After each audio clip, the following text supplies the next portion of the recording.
So the parties were divorced.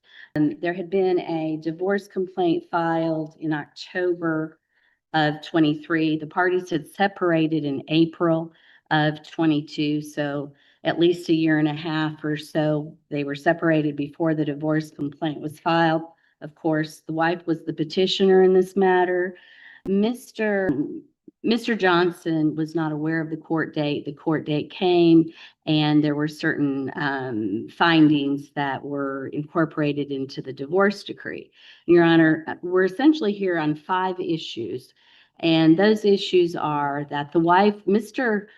Johnson, withdrew his Vanguard retirement in 22, a year or so prior to the divorce even being filed. So he withdrew his retirement, and that amount, Your Honor, was $56,152.73.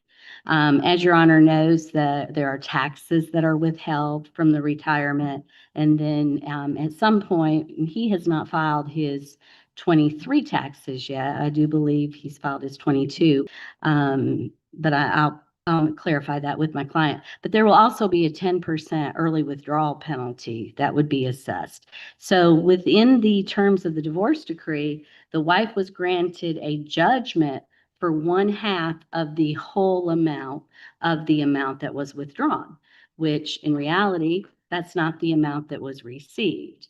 If she received 1/2 subsequent to the taxes being paid, which the taxes were withheld prior to Mr. Johnson receiving any money.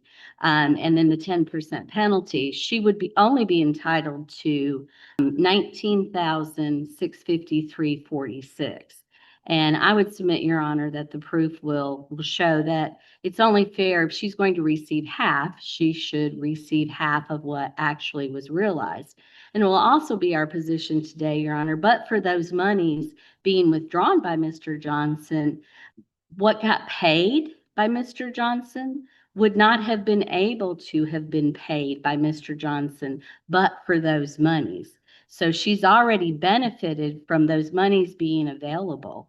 Mr. Johnson was the only party who made any house payments from the date of separation on April 22nd until the date the house sold. We have no evidence we would submit that will be, or I do not believe there will be any evidence submitted that will show that Ms. Johnson paid one house payment. Also, Your Honor, the proof will show that between the date of separation and the entry of the final decree of divorce, that Mr. Johnson paid some $94,000. Let me make sure that number is correct. Between $89,000 and $94,000 in payments, house payment, pool payment, car payment, sports fees for the party's children, medical payments, medical insurance, vision insurance, dental insurance, direct payments to the wife, payments for items requested that they be purchased for the house and for the children, and then direct payments to the children. And so, Your Honor, what we're asking Your Honor to do is to take those payments into consideration when it comes to whether or not the judgment in regards to the Vanguard account, whether or not that will stand or will it be reduced. Child support arrearages were calculated in this case from the date of separation through the date of entry of final decree of divorce. And the amount of the judgment that was entered was $26,016. And Your Honor, we're asking that that be reduced today to $0. Again, Mr. Johnson paid over $94,000 in expenses that benefited the family and the children.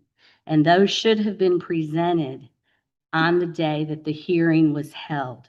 The court did not have enough information to simply just reduce a child support arrearage judgment. And also, Your Honor, the complaint for divorce did not request that the arrearages be calculated retroactive to the date of separation. Child support payment at any point during this pendency of this case?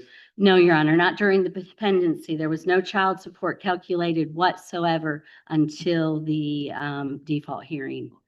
Your Honor, our position that Mr. Johnson should have received credit for what we routinely call family support, and that in fact there should have been no retroactive child support arrearages. And if the court does deem that there should have been, then Your Honor, we would ask for it to be recalculated from the date the complaint was filed, which was October 11 of 23, instead of going back to April of 22. And we're also asking for it to be recalculated, applying insurance credit as the calculation that was arrived at, not have any insurance credit. And Mr. Johnson was in fact insuring. At that point, it would have been 2 children and then subsequently the youngest child. And then, Your Honor, as far as the current support that was calculated, it would be our position that that again needs to be recalculated, applying the insurance credit in the calculation. And that calculator, the child support worksheet, gave Mr. Johnson 0 days, and the wife 365 days. Mr. Johnson was available to have these children in his care. Now, they didn't visit. They were older children, well into their teens. And I mean, this was a tenuous situation, but he was available, and it was just Being available, does that count as a day under the child support guidelines? often. I will say this: the child. Agree with it or not, is that by definition a day that? I don't know that it is, but certainly it's punitive if you simply, say, he gets no days. I mean, he could have visited, he would have liked to have visited. In fact, there were days where he did take at least one of the children to ball games that were out of town. And so he did spend some time with the children. And then, Your Honor, we have the issue of whether or not Ms. Johnson is entitled to any funds that were in arrears as far as the house payment. Mr. Johnson was ordered to bring the mortgage payments current within 60 days. He did not have the ability to do that. And then to get into the calculation as to how much principal would there have been if he had paid if he had brought every payment current within those 60 days versus how much was the payoff of the home when the property sold. And I don't think there's anyone here today that's qualified to testify as to what that difference would have been. So anything that was owing on the home was paid when the property closed, when it was sold, and that was paid right off the top. So they've already each paid half of those, which in my position would be, is that equitable? And that's what the court's mandated to do, is to make an equitable division of the marital property and the marital debt. And so just assigning everything to the husband because he wasn't in court on the day the hearing was held, that is not equitable. So all we're asking Your Honor to do today is to go back and look at these issues, and based on the proof that's going to be before you today, is to amend the final decree of divorce so there is an equitable division, and to amend those child support arrearages to 0 based on the support that Mr. Johnson paid from date of separation through entry of final decree of divorce. Right. Yes, Your Honor, if I could just briefly. I represent Ms. Johnson in this matter. And as Ms. Salinas stated, these parties separated in April of 2022. The parties had 4 children born of their marriage. Mr. Johnson left the marital residence. The testimony will be that the basis of the divorce on the grounds of inappropriate marital conduct was Mr. Johnson's solicitation of prostitution, and frequenting and having extramarital affairs and using marital funds to satisfy his sexual proclivities. So again, that's relevant in the fact of that there was significant grounds for divorce in this case. and he had been gone from the home, and he had left the home in April of 2022. And at the time, the 4 children were in the home. At the time, the children were 18. The youngest one just graduated this past May and turned 18 in June of this year. So the complaint was filed. The divorce was granted on the 3rd day of April. And in that divorce decree, Your Honor, in 2024, Mrs. Johnson was granted divorce on the grounds of inappropriate marital conduct. And again, it was the marital residence was to be sold and the proceeds divided equally between the parties after the payment of the indebtedness, cost of sale, and loan on the pool. That's important to note because on the same day and date that my client was appearing in court before Judge Lockhart Mash, Mr. Johnson, the testimony is going to show that Mr. Johnson borrowed an additional $20,000 on the home and forged Mrs. Johnson's signature on that and had his aunt notarize the signature on that, and he acquired $20,000. So again, the proof is what did he do with that $20,000? Because during the pendency, after the divorce was granted and Mr. Johnson retained Ms. Salinas and he filed a motion to set aside the final decree, the payments became significantly delinquent and the property was in jeopardy of foreclosure. In the fact that it was going to be, the property was supposed to be sold back in April of 2024, Mr. Johnson, who had historically, and the testimony would show, had historically paid the mortgage and the pool payment, that he would continue to do that. And he would bring any payments current within 60 days. And he would provide proof within 10 days to do that. When we came back to court in October on the motion to set aside the default that was amended pursuant to the order to a motion to alter or amend, the house was finally sold and the money has been deposited into court, and his half of the money has been deposited to the tune of about $78,000. In addition to that, Your Honor, the judgment on this is that the wife was to receive judgment in the amount of $28,076.36, which represented her half of the retirement account from Vanguard. In 2022, during the separation, after they had separated, but before the filing of the divorce, Mr. Johnson withdrew some $56,152.73 from the Vanguard account. And again, she would have, there would have been a qualified domestic relations order and she would have gotten half of that. And there would have been no taxes. He unilaterally withdrew it and had to pay $11,230.54 in taxes, according to the 1099-R form that was submitted through his company. The retirement account was with Vanguard through CVS Health. And as of the date of 12, it had lost some money from market gains and losses through 2022, and he cashed it out. And as I said, that amount that he received was some $56,000 and some change. And she was entitled to half of that judgment. And again, we've got the 1099 to illustrate what he got.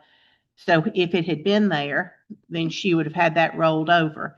Historically, what the court needs to understand is that these parties had a long-term marriage. They were married in 1998. They had 4 children.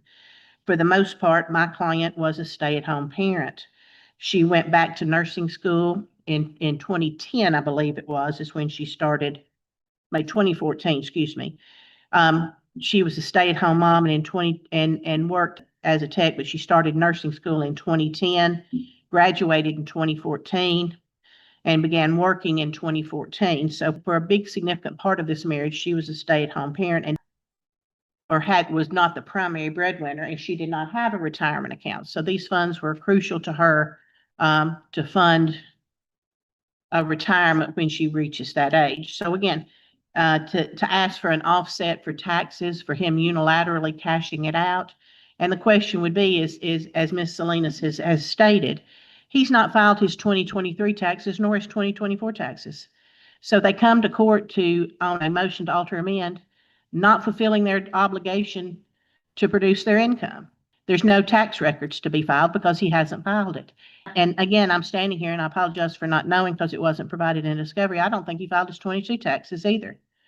And so again, if they're going to ask for this offset on this judgment for the retirement account, we need to see the 2022 taxes, and I don't think those were filed. If they are, I'm mistaken, but we haven't seen them.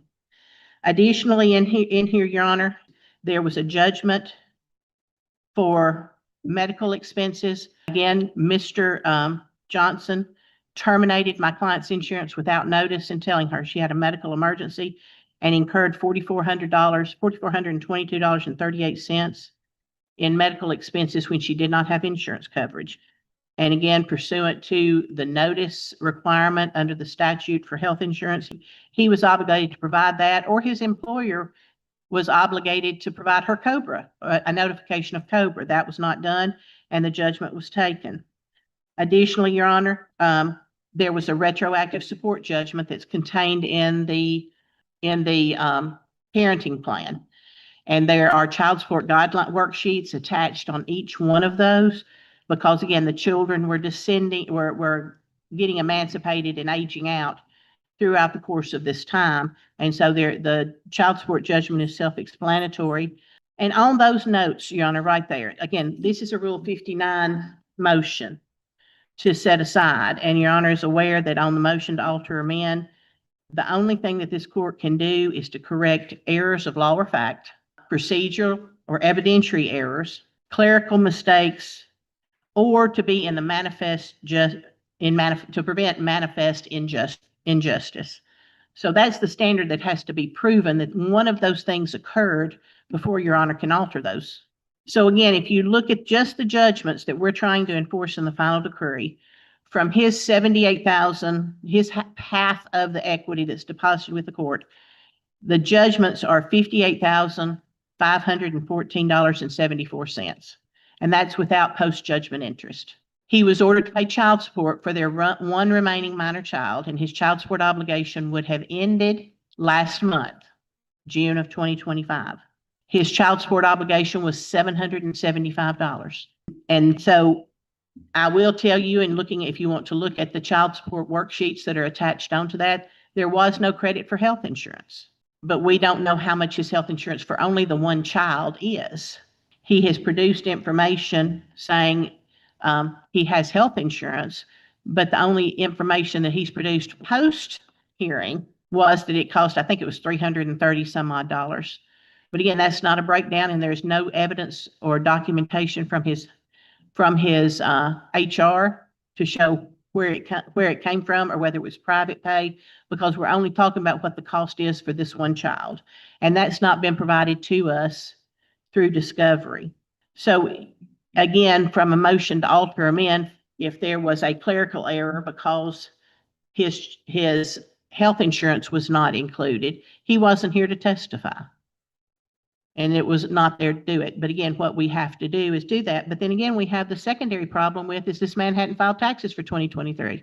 And so again, to reflect what his income is in 2023, because also during the course of the marriage, he has a shade tree type business wherein he does people's, and again, this is kind of funny to say that the man who hasn't paid his taxes, he prepared people's taxes for them on the side. So again, we're not going to have any proof of what his income is because he hasn't done what he's supposed to have done. So again, $775 from April of 2024, when the divorce was granted, until June of 2025 is a total of 15 months. He should have paid $11,625 in child support. He made two payments on October. He made three payments, one on October 31st, and then he put two together on October 11th. So he deposited with the Child Support Receiving Agency $2,325 in 2024. And in 2025, on May of this year, May 5th, the Child Support Receiving Agency evidenced a payment again of $2,325, which is basically another three payments.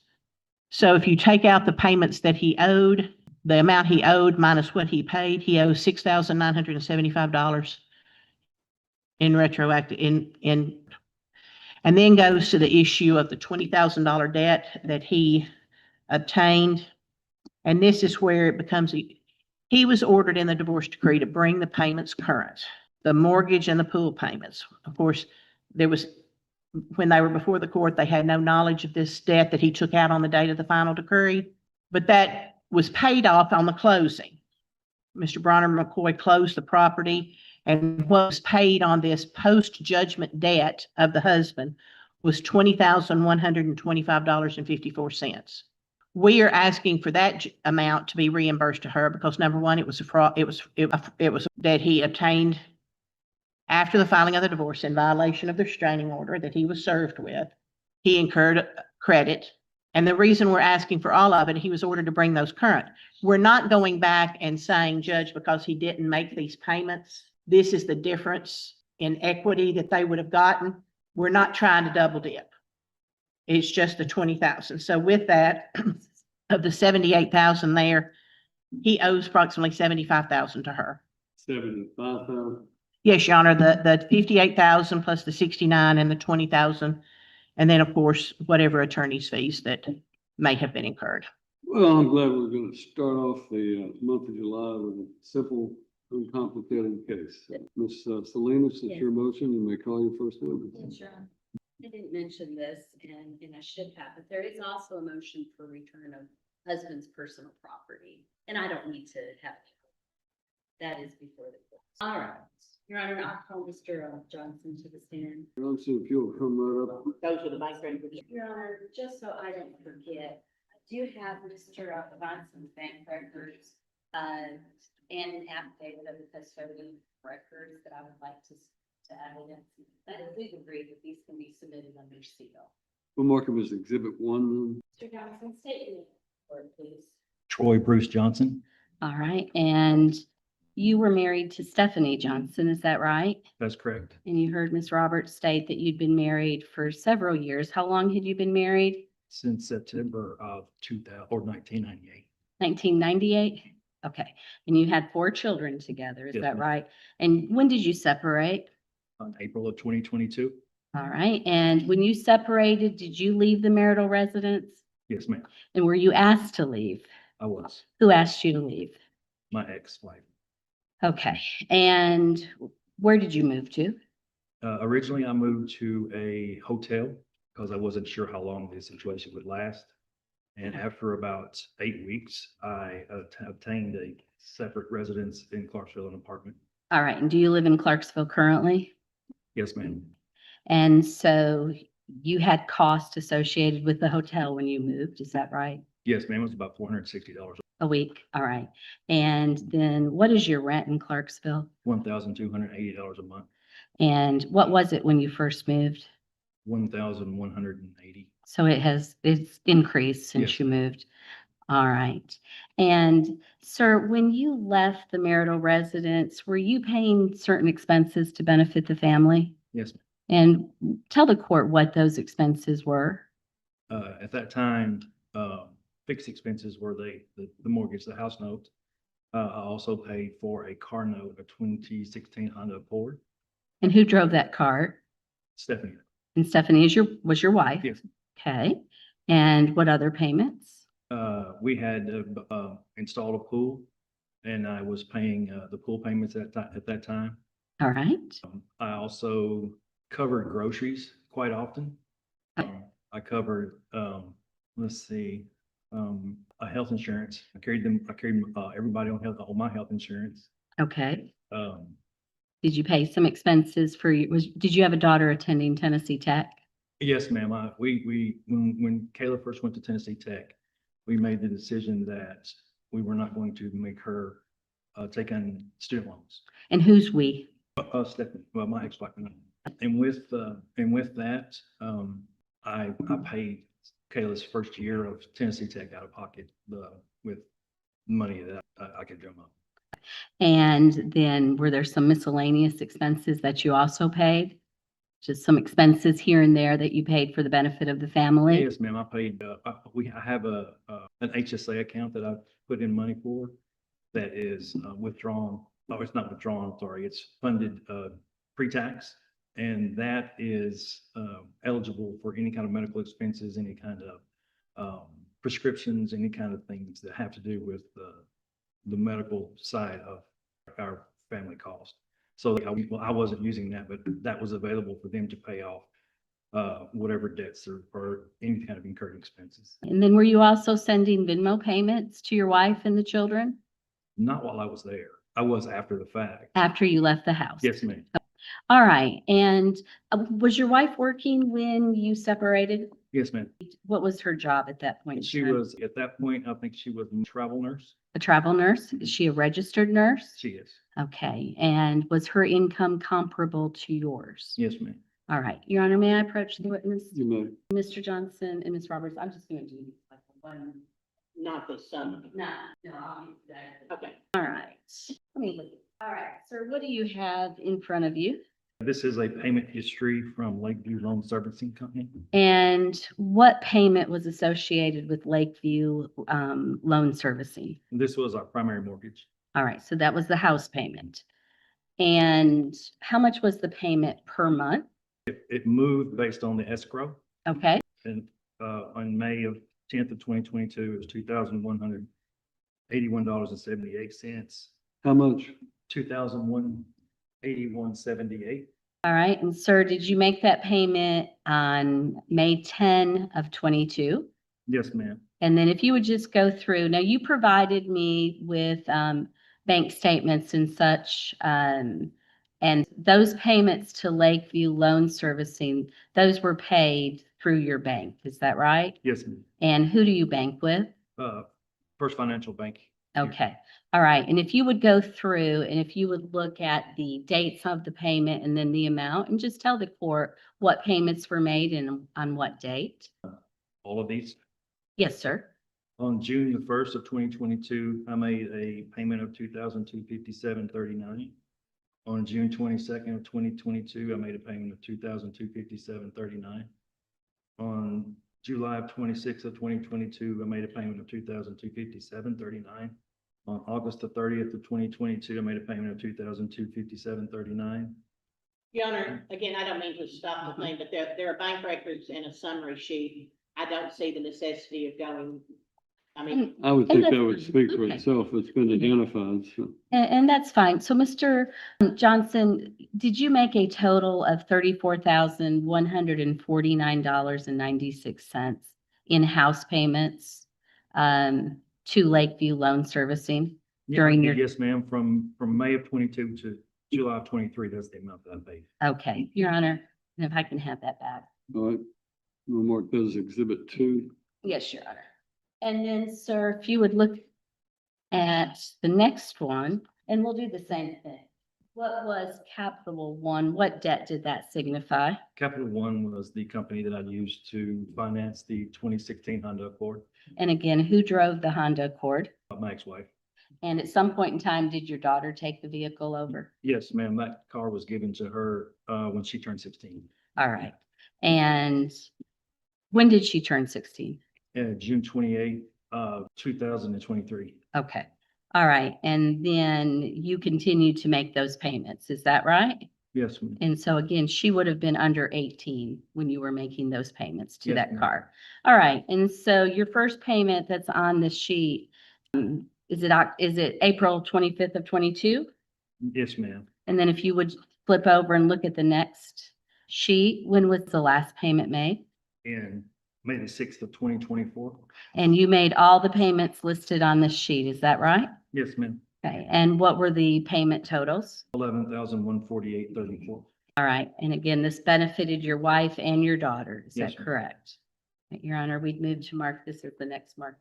And sir, I'm going to pass you up a document that says, what was that debt associated with? This was the credit union we acquired the swimming pool loan through. When was the pool built? It was built over the winter time of 2021 and 2022. So recently, just prior to your separation, is that Yes, right? Yes, And the payments that are listed on this sheet, they are from when to when? from May of 2022 to October of 2023. Okay. And the payment amount, how much was it? Well, 551.26 was the fixed amount. The fixed amount, but was there, it looks like there was a time or two where you paid less and a time where you paid more. Is that correct? One time, yes, ma'am, I paid Okay. $700 in October of 2023. I don't know what these little 37 and 17 cents charges are. I'm assuming they're probably adjustments, Okay. but I wouldn't have paid 17 cents. So And sir, are you aware of any payments that were made in association with the pool by Stephanie Johnson? no, ma'am. Are you aware of any payments that were made towards the vehicle she drove and then your daughter drove by Stephanie Johnson? No, ma'am. Are you aware of any house payments that were made during the time of separation by Stephanie Johnson? No, All right. And again, you had no benefit of living at the house. Your wife and your children were living at the house. Is that right? yes, ma'am. Your Honor, I'd move to mark the exhibit Exhibit 3. and then pass you up.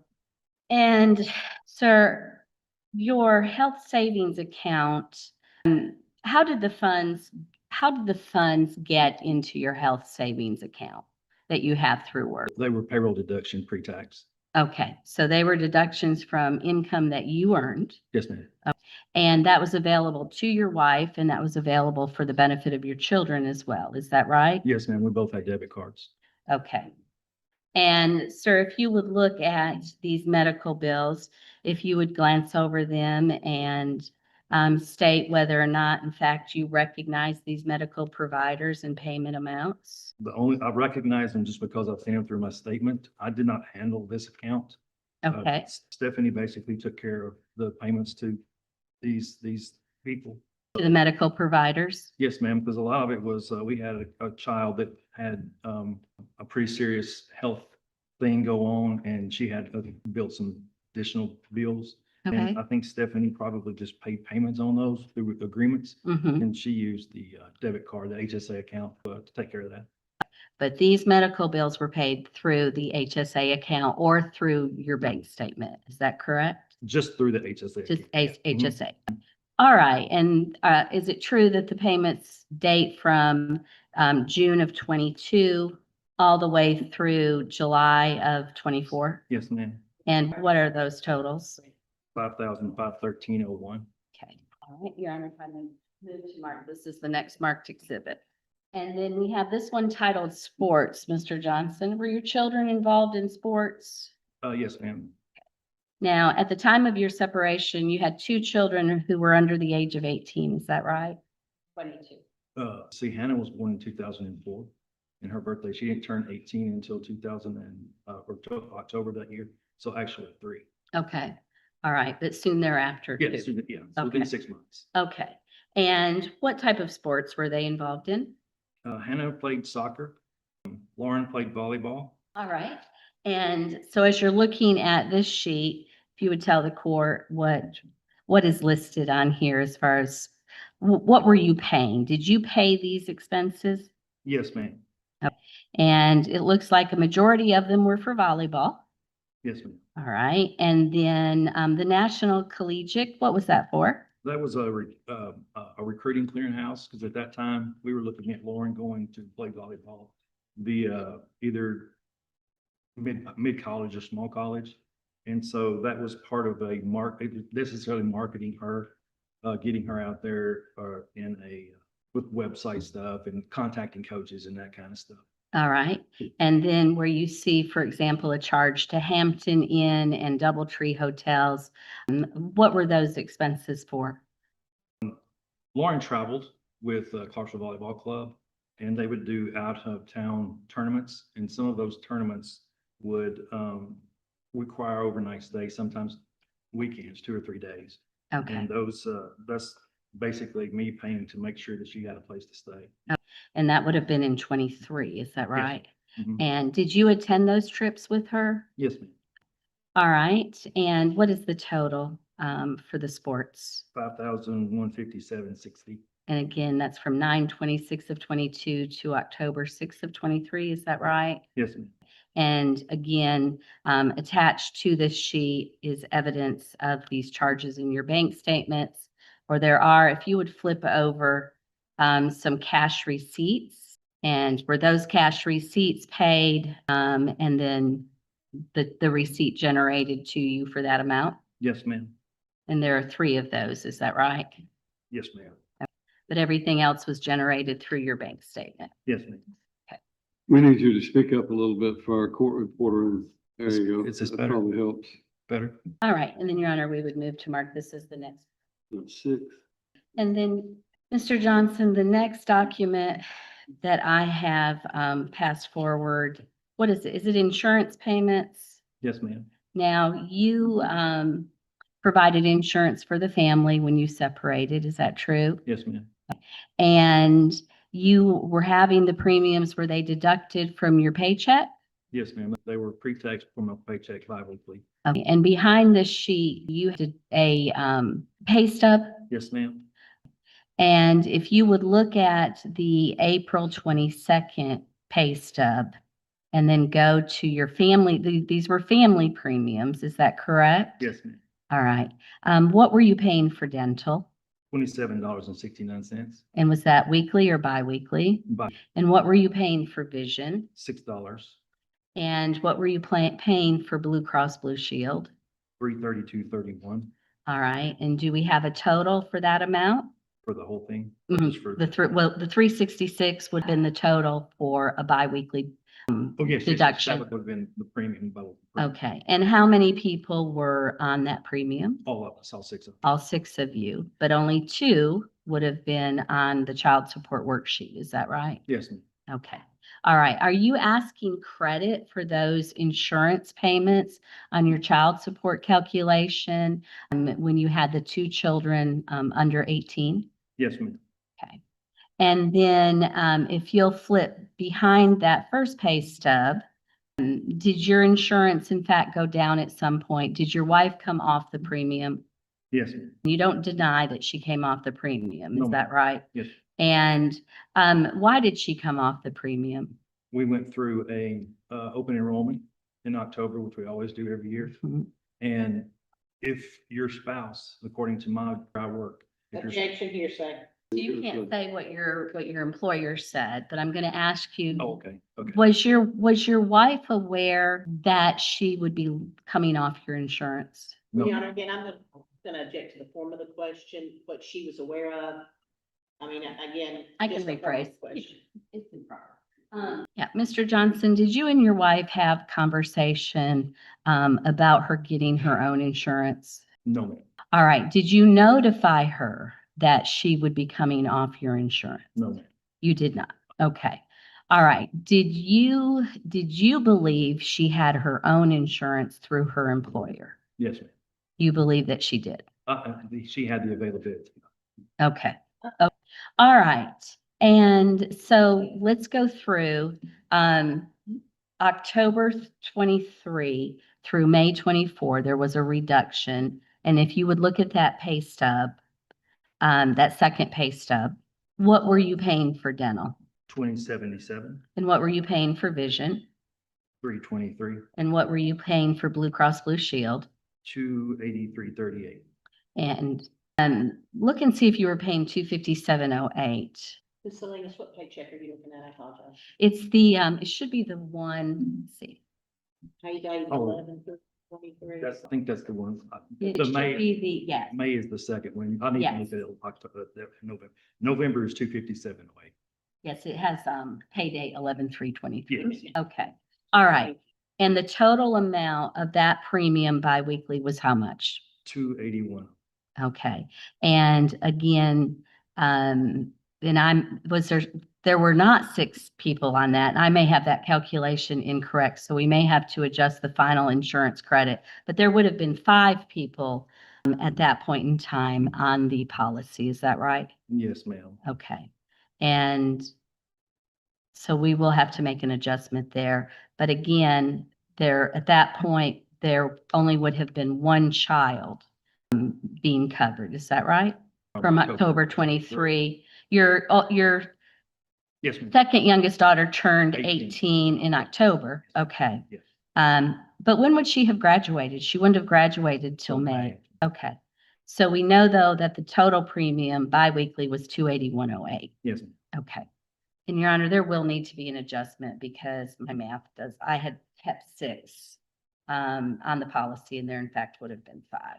Are you asking for insurance credits on the child support worksheet? Yes, ma'am. Your Honor, may I move to mark this as the next mark? with those, with the understanding. All right. And are you asking the court to also to take into consideration the fact that the insurance payments that you made each and every month for the benefit of the entire family for a period of time, and then for the benefit of the children? Yes, ma'am. If you look at this and smart money assistance, what is Venmo? It's an electronic payment service. And can you be a recipient and a sender? Yes, ma'am. Okay.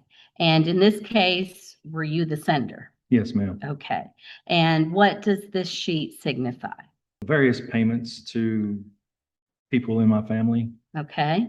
And we see Stephanie Johnson, that would have been your wife at the time, is that right? Yes, ma'am. And that would have been Hannah Johnson, is that right? Yes, ma'am. She would have been your daughter, Mm-hmm. Megan, Daughter. Yes. daughter, and Hannah again. Okay. And what's the payment range as far as the day on this sheet? From July 27th of 2022 until November 16th of 2023, And what is the total amount paid? $6,297.50. And you had out a summary from Venmo, is that right? Yes, And ma'am. is that attached to this summary sheet? Yes, ma'am. And when you made a payment, for example, on the first sheet to Stephanie Johnson, would you typically notate what the payment was for?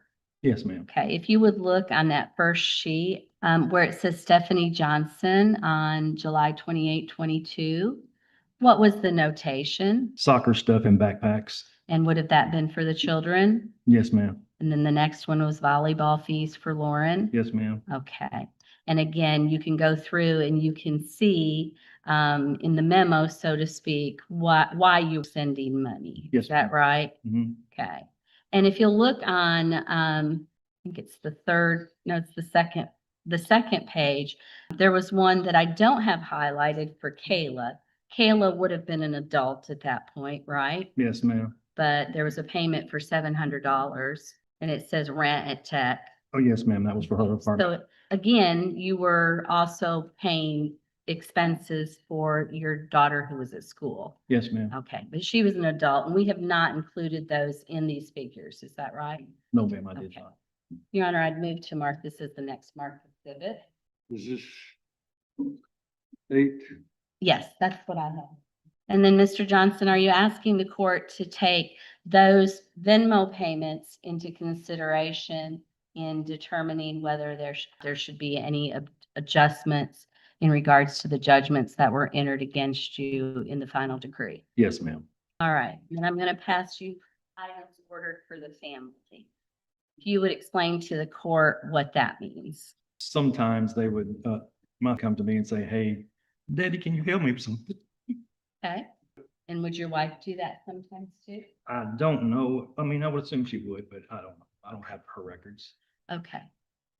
Who asked you, and maybe no one asked you, maybe you just paid it, for the Genie garage door opener? That way we discussed that because the garage door at the time at the main residence was becoming problematic.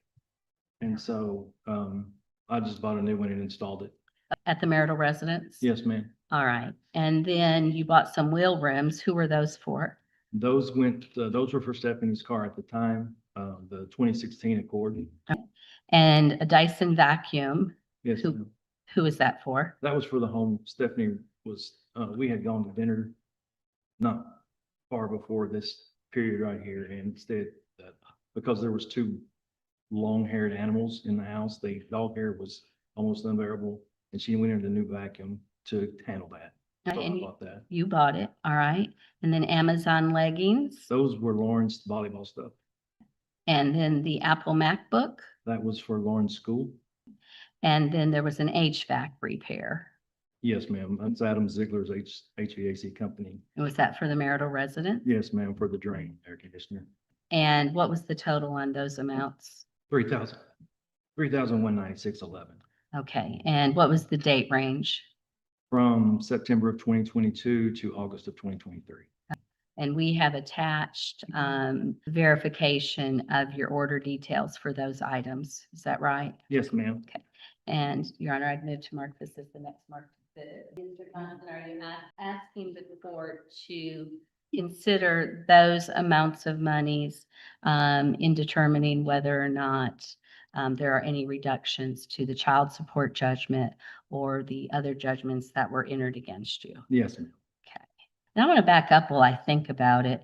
In regards to the insurance, was there a deductible for the health insurance?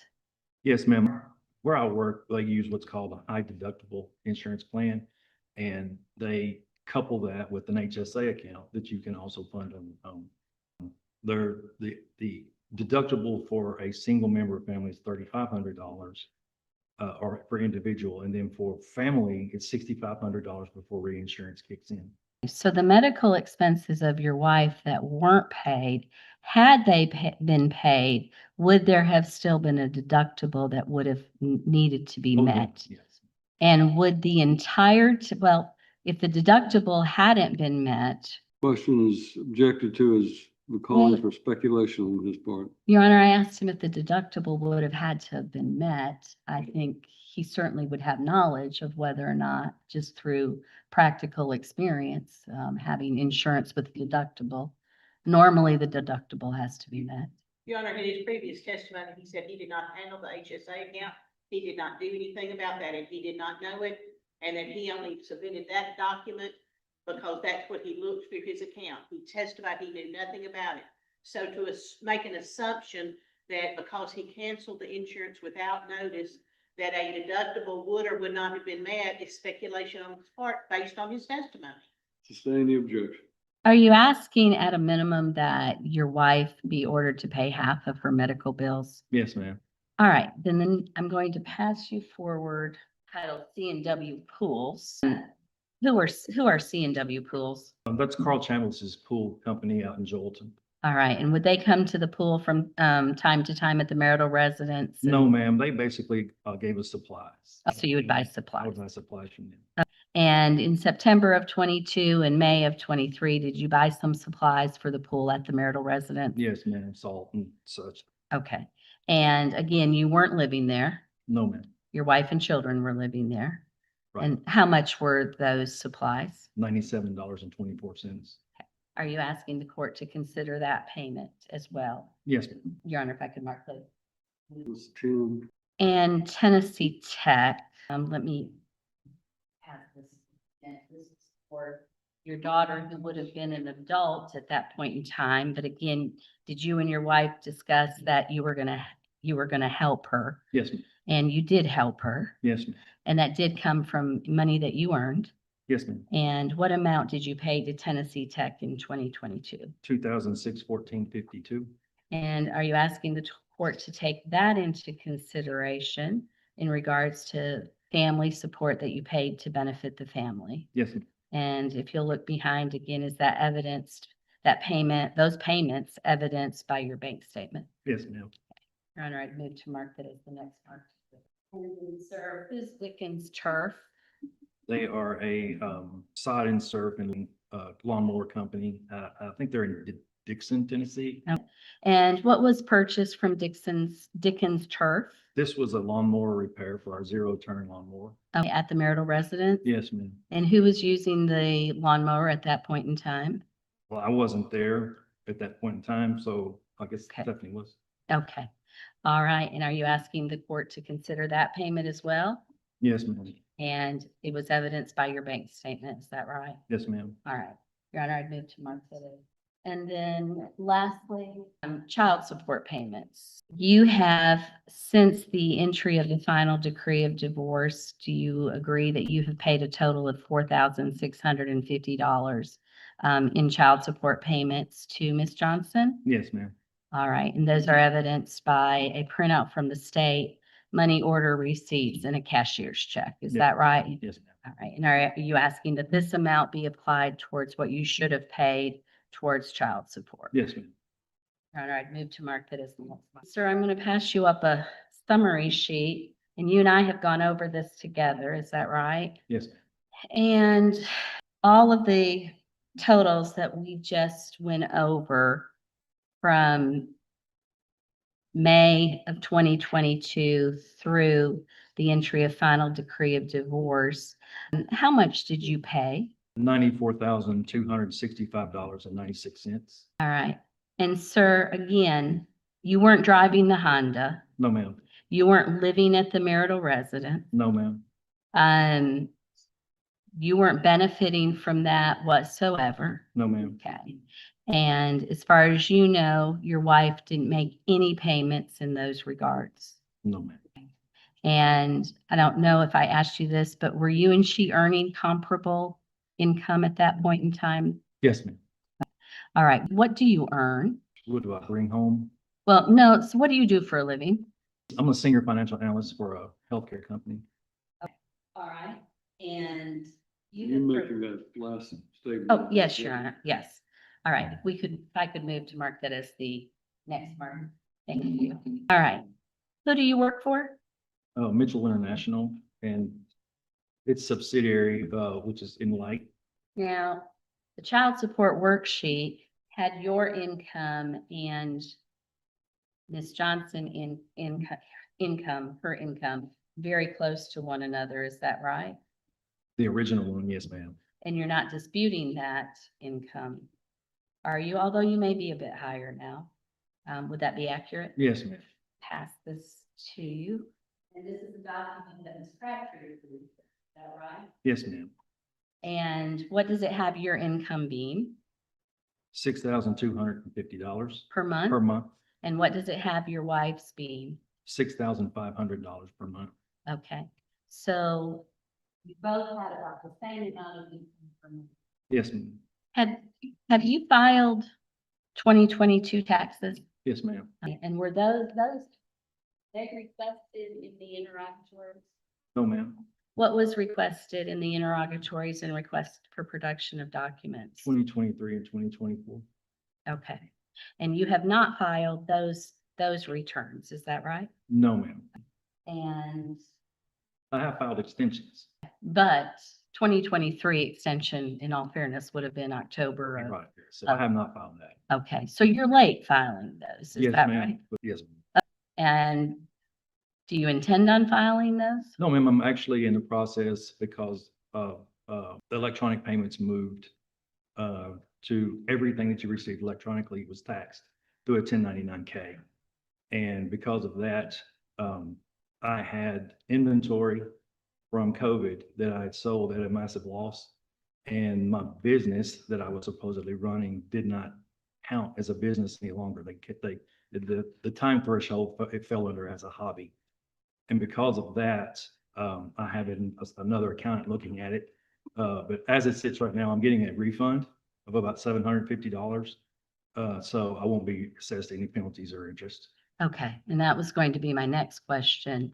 With what you do on the side, as far as, work that's not your main source of income, will you show a profit or will you show a loss? Oh, loss, a Okay. heavy loss. Your Honor, again, I'm gonna object to speculation. He hasn't done his taxes, so how do we know?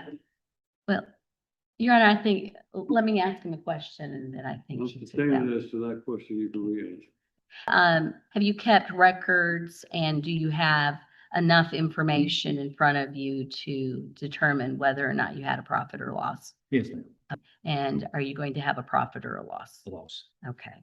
And you said that honestly, what you did or actually what you did or do on the side is considered a hobby. Because of the time constraints on it. I didn't do it enough amount of time during the year. Okay. All right. Did you get to a point where you were having difficulty paying the expenses that you were paying and paying your own living expenses? Extreme. Okay. And, did it become impossible for you to do that? Objection to the leading. Tell the court about your financial situation. Did you have enough money at the end of the month to pay all the bills that you had been paying? Not at the end, not as about October of 2023. At that point, I had exhausted everything in my inventory to be able to sell. And even then I was selling at a loss, a massive loss. But when that cash flow stopped, I had no other income and I couldn't get another job because I worked from home in 4 different time zones. So I'm supposed to be available from 6 a.m. to 11 at night. And so I couldn't very well skip out and go do anything else. So there came a point in time where you hadn't paid all the mortgage payments Yes, ma'am, Okay. that'll be evicted. and you hadn't paid all the pool payments. Is that right? That's correct. Now, you heard both Ms. Roberts and myself talk about a withdrawal of a 401k in 22. Mhm. Did you in fact withdraw proceeds from your 401k? Yes, ma'am. All right, and may I approach the witness, Your Honor? What was the gross distribution? 56,152.73.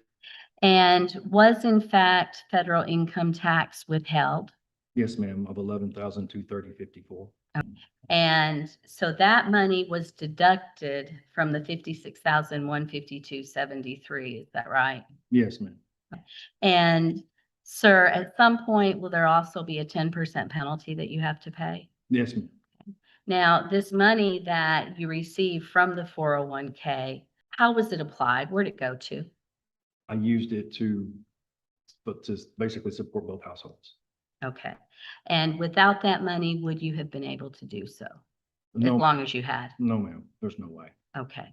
Now, you understand in the divorce decree, your wife was awarded 1/2 of this total amount. Do you understand that? It's 1/2 of the gross distribution. That's right. Yes, ma'am. Okay. And what are you asking the court to do today in regards to that judgment?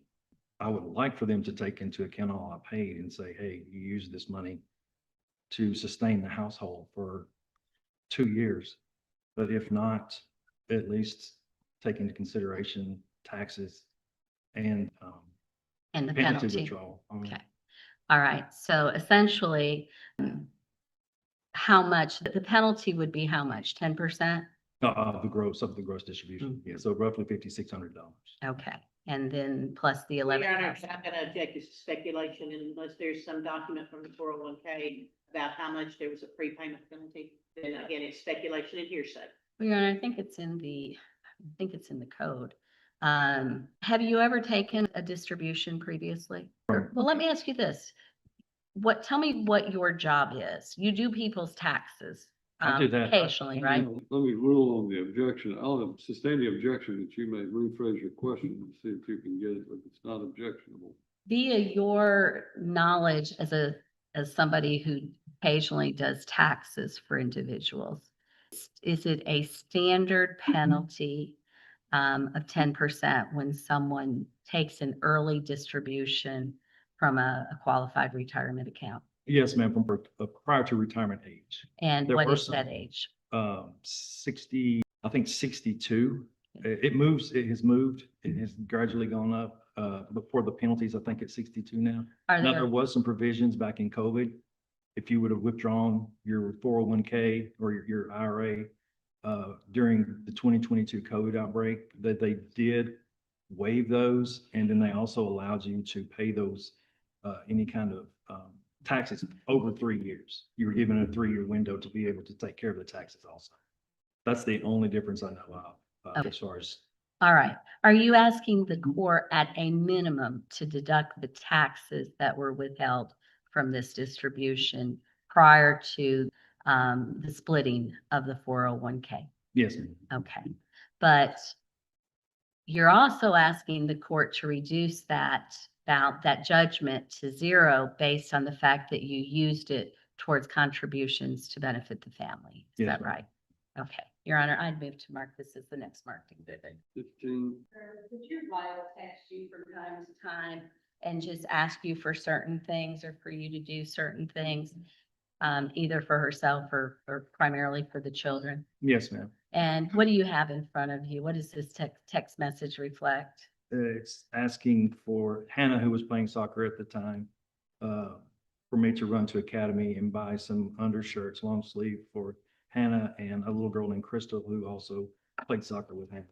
And what's the date? October 17th of 2022. And did you agree to do so? Yes, ma'am. And during this point, you were not under any order of the court to do these kinds of things or make payments, were you? No, ma'am. All right. Your Honor, I'd move to mark that as the next. Sir, you haven't, I know your relationship with the girls have been strained. Have you been available to visit with the girls? Have you wanted to visit with the girls? Yes, ma'am. And have they visited with you some? Some, yes. It's been a while, but they have stopped by, Okay. occasionally. Okay. But again, you would have been available to visit with them. Anytime. And so in regards to, let's go over what the final decree of divorce says. We've talked quite a bit about the retirement. The child support judgment of $26,000 based on the $94,000 that you paid over the course of a year and a half, almost 2 years. Are you asking the court to reduce that to zero? Yes, ma'am. And then are you asking for, at a minimum, for you to pay half of your wife's uncovered bills and her to pay half? Yes, ma'am. And then in regards to child support payments subsequent to the entry of the final decree of divorce, are you asking to receive the proper insurance credit Yes, ma'am. and for the support to be recalculated based on such? Yes. And are you also asking to be awarded a certain number of days in the support calculation? Yes, ma'am. That seemed like it would have been fair. And would you actually like to have been awarded time with the girls? Yeah. I mean, I Okay, still had time with them, but it was based on, their discretion? yes, ma'am. All right. And would you also ask that if the court finds it appropriate to keep the child support judgment in place, the $26,016, are you asking for it to be recalculated with the insurance credit? Yes, ma'am. But again, be your position that it should be zero based on $94,000 paid. Yes, ma'am. Now I want to switch gears for a minute to your personal property. Were you awarded your personal property in the divorce decree? Yes, ma'am. And it took a bit, but you finally got some of it. Is that right? Yes, ma'am. And I can find it. You've provided me with a list of what is still missing. Is that right? Yes, ma'am. See if I can find it. Yes, ma'am. Got a stack of stuff. I'm entering an objection at this point in time to this line of questioning. The final decree states that the husband shall receive his personal property that remains at the marital residence. The wife shall be responsible for boxing up husband's items within 10 days, which include but are not limited to all his clothing, baseball cards, and other items and collectibles under the front porch. Husband shall have 30 days from the signing of this order to retrieve the said items and shall be declared to be shall be declared to be abandoned, to have abandoned said items. If I could, Your Honor, the motion to retrieve this property was filed after we were in court in October, and the October order, again, that was signed, the motion to set aside the final decree is and shall be amended to be a motion to alter or amend as it relates to the following.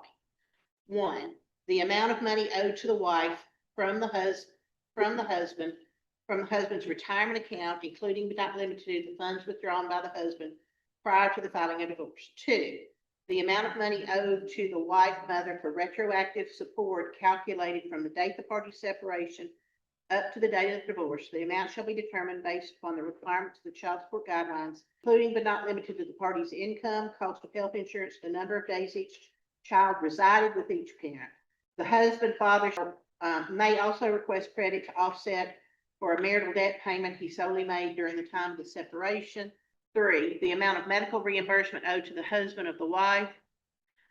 4, the current child support owed by the husband. The amount shall be based upon the requirements of the child support guidelines, including but not limited to the party's income, cost of health insurance, the number of days the children reside in, past tense with the parent. And 5, husband's ability to pay the monthly mortgage as well as the monthly payment due for the installation of the swimming pool at the marital residence. The granting of the divorce shall be effected as the date of the entry. The marital residence will continue to be listed for sale, and unless resolved by subsequent order, husband's 1/2 of the portion of all proceeds will be paid. That's the motion to alter amendment, Your Honor. And with all due respect, those are the only items that we're here on today. the issue on the provision of the final decree that I earlier read stating that he had 10 days or they shall be deemed abandoned as res judicata. Your Honor, with all due respect, I'm not asking that that portion be amended, but he was denied the right to get his things.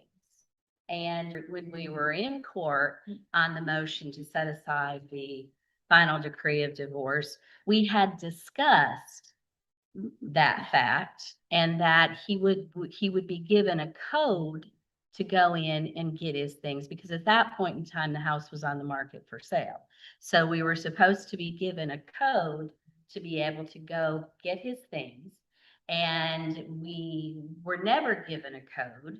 The code was requested several times. We were never provided it. And finally, we scheduled a time for Mr. Johnson to go meet Miss Johnson at the residence.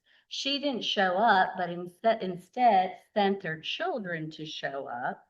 And so he left. Then we were able to go back, I think the next day, Mr. Johnson was, and get part of his things. And then part of his things were delivered to my office. But we're not asking for that part to be amended. But he was denied an opportunity to go get his things. And he just wants his things that he was awarded. Well, but Your Honor, again, none of that's been testified to. No disrespect, but none of that's been testified to yet. I think And the you issue of- objected before she got to question about it. Well, because he's got some list with values. Again, and the issue being before the court is that they had filed a motion to retrieve, and that was what I was about to pull out, Your Honor. If I could, just 1 second. Let's take a bit more in recess. We'll be in recess for about 15 minutes. Okay. All right. You got your motion to retrieve. I'm sorry. Thank you. It's buried in here.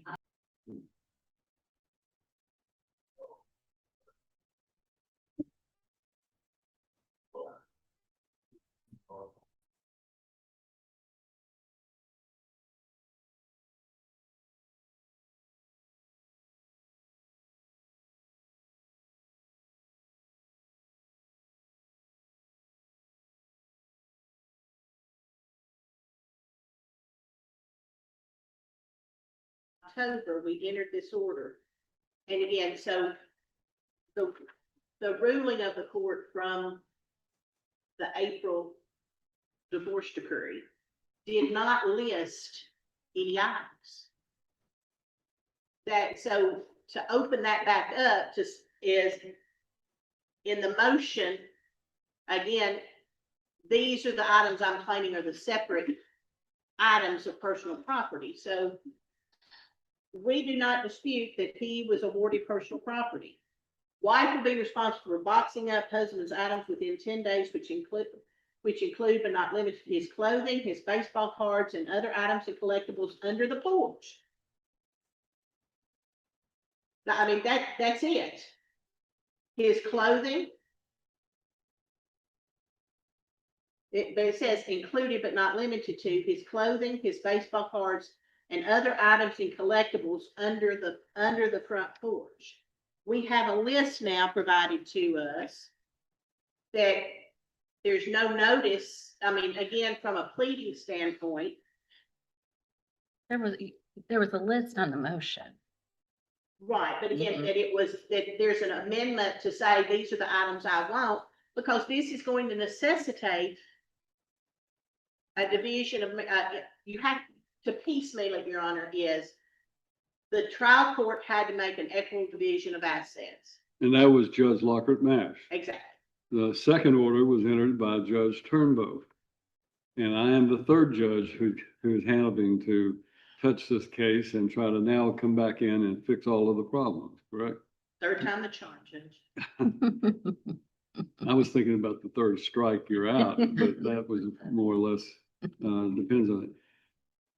Let's be realistic. If he was awarded, obviously, this went down by default, if I understand correctly, in front of Judge Lockhart Mash.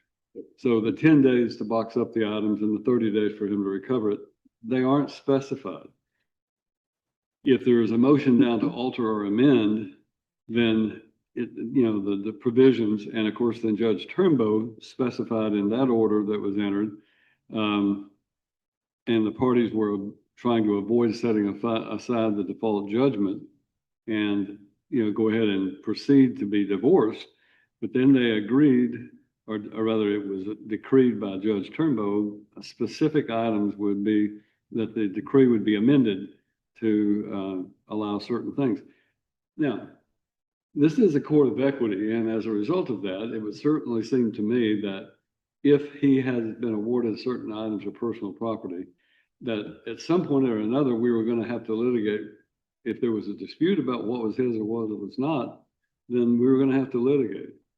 So we might as well deal with it today. I understand it may be past the time for him to have picked them up. I don't know if that's what's happened or not. But obviously, he's asking for a do-over on all of the division of assets. He wants credit for this $94,000.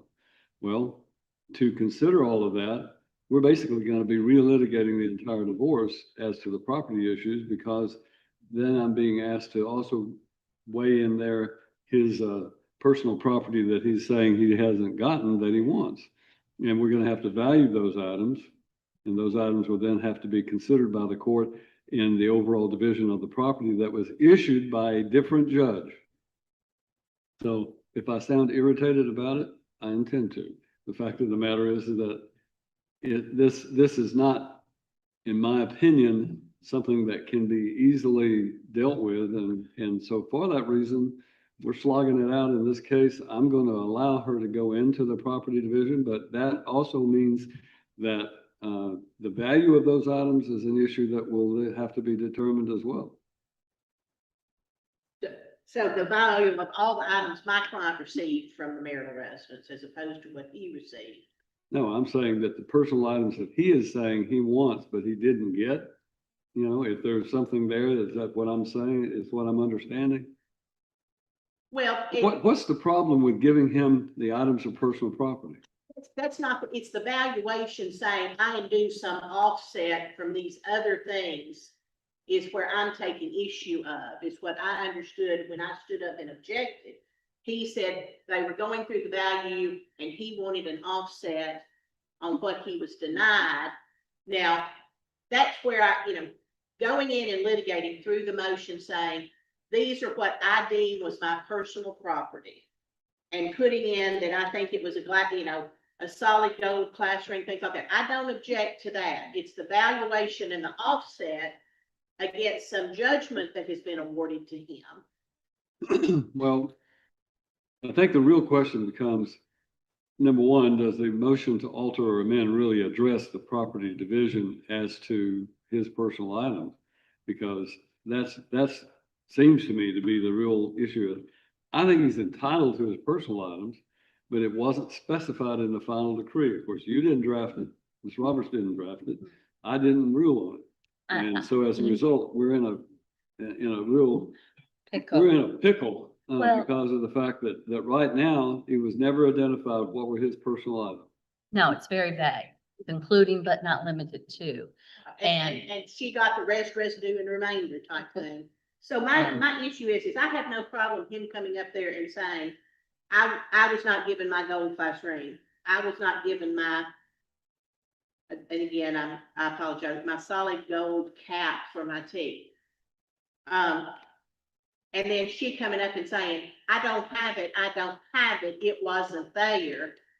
That's no, I don't think the DeWalt drill was his. Well, I'm gonna let him testify about those items that he claims are his personal property. I'm going to allow him to put all of that proof on.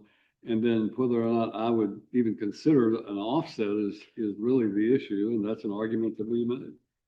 I'm going to allow it to happen, but the question becomes is if she testifies she doesn't have these things, then I'm going to say, well, he's awarded them wherever they turn up. That's typically the way it's done when there's no determination as to who has it. So, all right, let's have Mr.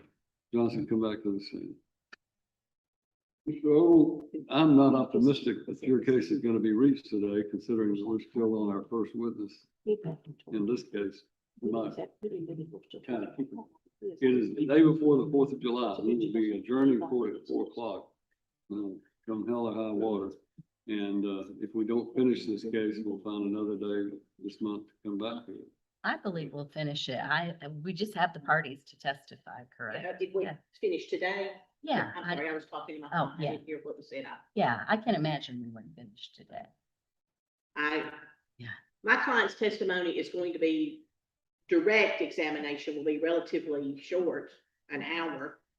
I anticipate my cross-examination of him will take probably at least 2 to 3 hours. Or maybe So we we're talking won't. about the rest of the day. 2 Maybe, to 3 hours. At 11 o'clock, we'll break for lunch. This is Madam Clerk's final day as the clerk and master of the Cheatham County Court after how many years?